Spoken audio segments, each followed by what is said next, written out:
Hi students, I am Murali Krishna. Now you are watching AP High School English Class 10 Unit 1 Reading A. Attitude is Altitude. Now we are going to discuss Part 2. In the previous session we discussed lastly this paragraph. Once again I will read this paragraph. All of you open your textbook and go through it. Listen to it. I realized why God had made us like this, to give hope to others. It was so inspirational to me that I decided to use my life to encourage other people and give them the courage that the article had given me. మరి నేను realise చేసుకున్నాను దేవుడు ఎందుకు నన్ను ఇలా పుట్టించాడో ఇతరులకు ఆశ ఇవ్వడానికి అని చెప్పి అన్నాడు. అంటే అతను ఇంతకు ముందు ఒక ఆర్టికల్ చదువున్నాడు న్యూస్ పేపర్లో ఒక హ్యాండిక్యాప్డ్ పర్సన్ గురించి. ఆ హ్యాండిక్యాప్డ్ పర్సన్ యొక్క సక్సెస్ స్టోరీ చదివిన తర్వాత ఈయన ఇన్స్పైర్ అయ్యాడు.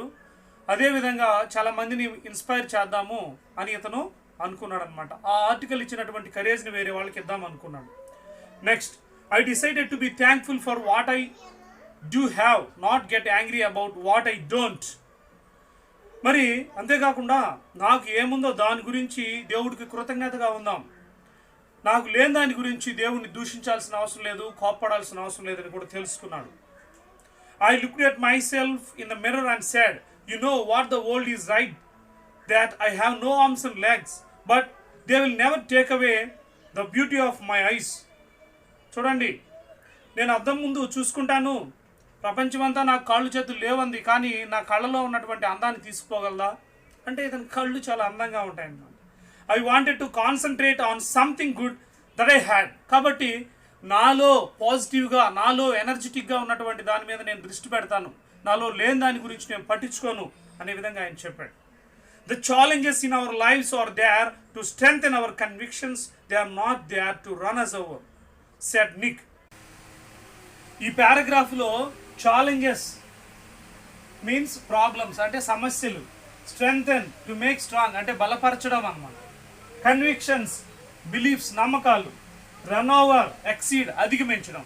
అంటే challenges in our lives are there to strengthen our convictions, they are not there to run us over.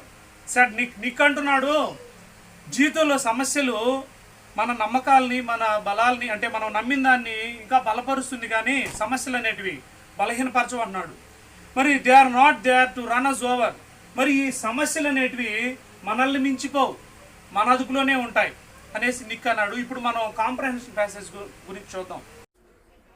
Okay, comprehension passage. The challenges in our lives are there to strengthen our convictions. They are not there to run us over, said Nick. Nick అంటున్నాడు, సమస్యలు మన జీవితంలో మన నమ్మకాలకు బలాన్ని చేకూరుస్తాయి, అవి మనల్ని మించిపోవు అంటున్నాడు.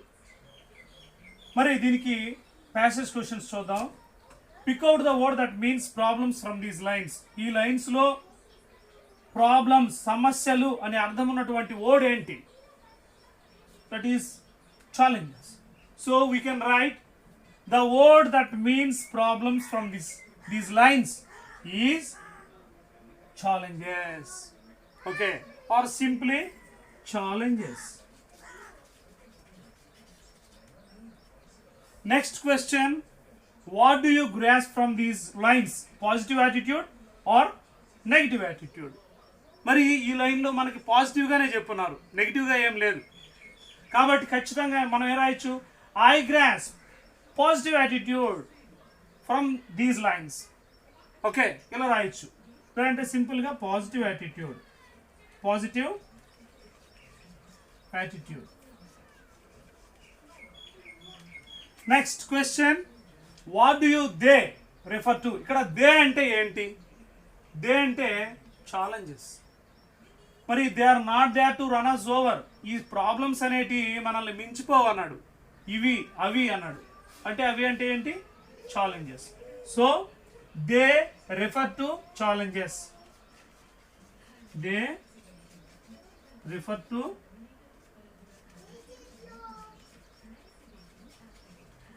Challenges are simply challenges. ఇలాగా మనం రాయొచ్చు అనమాట. నెక్స్ట్ కొన్ని రొటీన్ క్వశ్చన్స్ చెప్తాను దీని మీదనే. Who is the speaker of these lines అని అడగవచ్చు.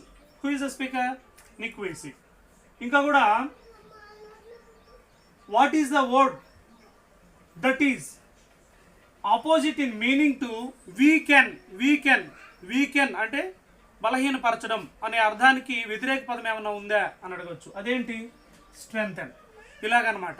Next, okay students, in 1990 Nick won the Australian Young Citizen of the Year award for his bravery and perseverance. అతని ధైర్యానికి పట్టుదలకి, బ్రావరీ అంటే ధైర్యం, పర్సెవరెన్స్ అంటే పట్టుదల, దానికి ఆ అవార్డు వచ్చిందనమాట. ఏది? 1990లో మీరు చూడవచ్చు. And once I was in a car and a girl at traffic lights was giving me the eye.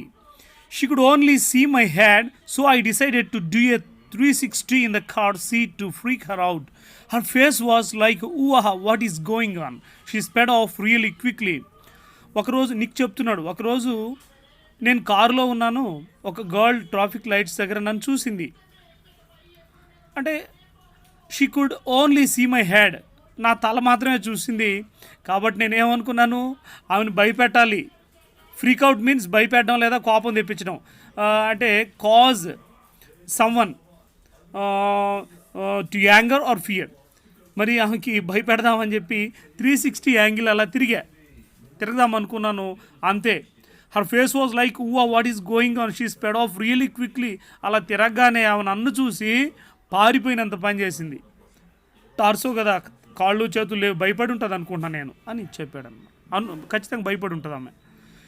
Nick began traveling the world and in 2008 he went to Hawaii and met surfing master Bethany Hamilton, who had her arm bitten off by a shark when she was 12. మరి Nick ప్రపంచం మొత్తం చుట్టడం start చేశాడు 2008లో. హవాయికి వెళ్ళాడు. Hawaii ఎక్కడుందంటే United states of అమెరికాలో ఉంది. మనకు అండమాన్ నికోబార్ దీవులు ఎలాగైతే దూరంగా ఉన్నాయో మెయిన్ల్యాండ్ నుంచి, అలాగే హవాయి ఐలాండ్స్ కూడా యునైటెడ్ స్టేట్స్ ఆఫ్ అమెరికా నుంచి చాలా దూరంలో ఉన్నాయన్నమాట. పెసిఫిక్ ఓషన్స్లో ఉన్నాయి, దానికి కొద్దిగా వెస్ట్గా ఉన్నాయన్నమాట. మరి అక్కడ బెథానీ హ్యామిల్టన్ అనేటటువంటి లేడీ సర్ఫింగ్ మాస్టర్ని కలిశాడు. ఆమెకి చిన్నప్పుడే 12 years అప్పుడు షార్క్ వల్ల ఆమె చెయ్యి కట్ ఆఫ్ అయిపోయిందనమాట. షార్క్ కొరికేసింది. అది హవాయిలో బీచ్ ఇలా ఉంటాయన్నమాట. హవాయిలో బీచ్లు ఇలా ఉంటాయి. She was amazing, said Nick. She said she taught me how to surf and I was terrified at first, but once I got up there, it felt absolutely fantastic and I caught some waves pretty well. చూడండి, ఆమె నిజంగా చాలా అద్భుతమైంది అంటున్నాడు Nick. ఆమె తనకి surfing నేర్పించిందని, ఫస్ట్లో మొదట చాలా భయపడ్డాడని, తర్వాత చాలా ఫ్యాంటాస్టిక్గా ఫీల్ అయ్యి చాలా చక్కగా ఆయన నేర్చుకున్నాడు అనేసి అంటున్నాడు.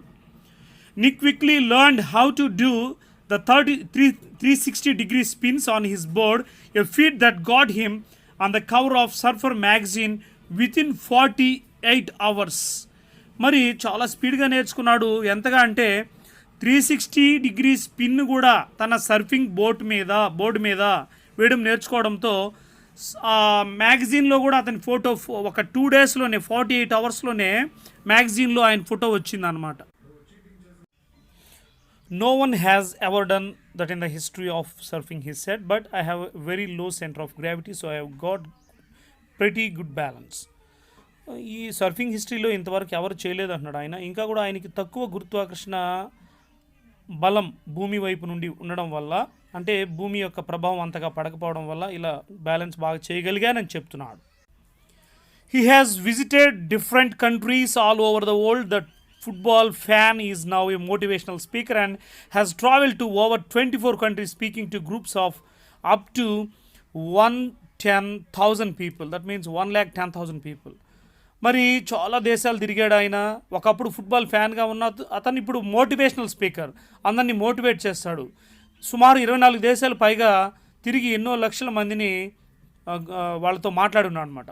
He move to Los Angeles 2 years ago and plans to continue to travel the world.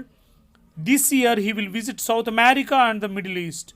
మరి అతను లాస్ ఏంజల్స్కి వచ్చేసాడు. ఆస్ట్రేలియా నుండి యునైటెడ్ స్టేట్స్ ఆఫ్ అమెరికాలో కాలిఫోర్నియాలోని లాస్ ఏంజల్స్కి 2 years క్రితం వచ్చాడు. మరి ప్రపంచం మొత్తం చుడుతున్నాడు. మరి ఈ ఇయర్ ఏమో సౌత్ అమెరికాని, మిడిల్ ఈస్ట్ని కూడా అతను చుడుతున్నాడు. సౌత్ అమెరికా అంటే మనకు తెలుసు, బ్రెజిల్ ఇలాంటివన్నీ కూడా ఒకసారి పిక్చర్ చూపిస్తాం మళ్ళీ. ఇప్పుడు మిడిల్ ఈస్ట్ అంటే సౌదీ ఇలాంటివి అనమాట, ఈజిప్ట్ ఇలాంటివి. ఒకసారి పిక్చర్ చూడండి. In 2008, Ken Miyahara, a beautiful young girl whose mother was a Mexican and whose father was a Japanese, attended to a meeting where Nick was the guest speaker in Texas. Texas అనేది అమెరికాలో ఒక part అనమాట. అక్కడ guest స్పీకర్గా Nick వచ్చినప్పుడు Kane మియాహరా అనే ఒక beautiful అమ్మాయి గర్ల్ అటెండ్ అయింది. వాళ్ళ మదర్ ఏమో మెక్సికన్, ఫాదర్ ఏమో జాపనీస్ అన్నమాట. Kanae was attracted to Nick's message. మరి ఇతను చెప్పిన సందేశానికి ఆమె అట్రాక్ట్ అయింది. From that time, they were in touch with each other to share their ideas on giving hope to the needy, and they became close friends. అప్పటి నుంచి వాళ్ళు టచ్లో ఉన్నారు, క్లోజ్ ఫ్రెండ్స్గా కూడా అయ్యారు, ఐడియాస్ షేర్ చేసుకుంటున్నారు. Finally they fell in love and their engagement happened in August 2011. Nick put the engagement ring on Ken's finger with his mouth and then said the most beautiful words every girl wants to hear coming out from her man's mouth, "Baby, I love you." మరి వాళ్ళు అప్పటి నుంచి ఫ్రెండ్స్గా ఉండి చివరికి ప్రేమలో పడి August 2011లో engagement అయింది. మరి కేన్స్ ఫింగర్కి అతను తన నోటితో రింగ్ పెట్టాడు. అంతేకాకుండా ఆమెకి ఇష్టమైనటువంటి "ఐ లవ్ యూ" అనే మాటను కూడా చెప్పాడు. Nick and Ken Miyahara got married on February 12, 2012. In 2013, they were blessed with the birth of a healthy baby boy with full body. Ken wrote an inspirational book, Love Without Limits, together, and it was published in 2014. Try again and again and again. నేను విఫలమైతే నేను మళ్ళా ప్రయత్నిస్తాను, మళ్ళా ప్రయత్నిస్తూనే ఉంటాను. If you fail, are you going to try again? మీరు విఫలమైతే మీరు మళ్ళా ప్రయత్నిస్తారా? The human spirit can handle much worse than we realize. మనం అనుకున్న దానికంటే ఇంకా చాలా దురదృష్టకరమైన విషయాలు కూడా మనం ఎదుర్కోగలం. మనిషి యొక్క స్థితి ఎదుర్కోగలదు దాన్ని. It matters how you are going to finish. అయితే ఏ విధంగా ఎదుర్కోగలదన్నది మాత్రమే ఇక్కడ ప్రశ్న. Are you going to finish strong? Said Nick అడుగుతున్నాడు.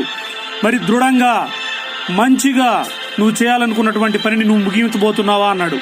I tell people to keep on getting up when they fall and to always love themselves, he said. ఇంకా ఆయన అంటున్నాడు, ఎవరైతే విఫలం చెందుతారో, పడిపోతారో వాళ్ళు లేవాలి, వాళ్ళు ముందు వాళ్ళని వాళ్ళు ప్రేమించుకోవాలి. అప్పుడు మాత్రమే వాళ్ళు విజయం వైపు నడవగలరు, నిరాశ చెందకూడదు అంటున్నాడు. If I can encourage just one person, then my job in this life is done. ఇతను అంటున్నాడు, నేను నా జీవితంలో ఒక్కరిని ఎంకరేజ్ చేయగలిగిన, నా జీవితంలో నేను చేయగలిగినటువంటి నా జన్మకు సార్థకత అనేది ఉంటుంది అన్నాడు. ఇప్పుడు మనం ఒక చిన్న కాంప్రహెన్షన్ ప్యాసేజ్ చూద్దాం. Comprehension passage 4. If I can encourage just one person, then my job in this life is done. అతను అంటున్నాడు, నా జీవితంలో ఒక్కరిని ఎంకరేజ్ చేయగలిగినా గానీ నా జన్మ సార్థకమైనట్టే అంటున్నాడు. Who is the speaker? Speaker ఎవరు? Nick Vujicic. How can the speaker encourage people? అతను జనాల్ని ఏ విధంగా ఎంకరేజ్ చేయగలడు? అతనికి అవయవాలు లేకపోయినా గానీ హ్యాపీగా బతుకుతున్నాడు కాబట్టి తన స్పీచ్ ఇచ్చి నేను ఇంత బాగా బతుకుతున్నానని చెప్పి ఎంకరేజ్ చేయగలడు. దాన్ని చిన్న మాటలు రాయాలంటే, డిస్పైట్ హ్యావింగ్ నో లిమ్స్ అంటే అవయవాలు లేకపోయినా గానీ నిక్ లివ్స్ హ్యాపీలీ, హ్యాపీగా బతుకుతున్నాడు ఆయన. So he can encourage people to be happy. కాబట్టి ఇలా ఎంకరేజ్ చేయొచ్చు. Next, can you justify the speakers attitude is altitude. మరి నిక్ యొక్క యాటిట్యూడ్, వైఖరి అనేది ఆల్టిట్యూడ్ అంటే గొప్పగా ఉందా లేదా జస్టిఫై చేయగలవా అంటే ఖచ్చితంగా ఉంది, ఎస్ అని చెప్తాం మనం. తర్వాత ఈ లెసన్ కి సంబంధించి meanings, opposites, verb forms, degrees of comparison అంటే అడ్జెక్టివ్ ఫార్మ్స్, ఇవన్నీ కూడా డిక్షనరీల సహాయంతో మీరు బాగా ప్రాక్టీస్ చేయాలి. ఇంకా దీక్ష యాప్ లో కూడా దీనికి సంబంధించిన కొన్ని వీడియోలు కానీ నెక్స్ట్ ఎక్సర్సైజెస్ కూడా ఉన్నాయి, వాటిని అన్ని చేసుకోండి. టెక్స్ట్ బుక్ వెనకాల ఉన్న వొకాబులరీ అంతా కూడా డిక్షనరీ సహాయంతో బాగా చేయండి. ఇంకేమైనా డౌట్స్ ఉంటే కూడా కాల్ చేయండి. Keep watching and enjoy learning. Okay, students, see you.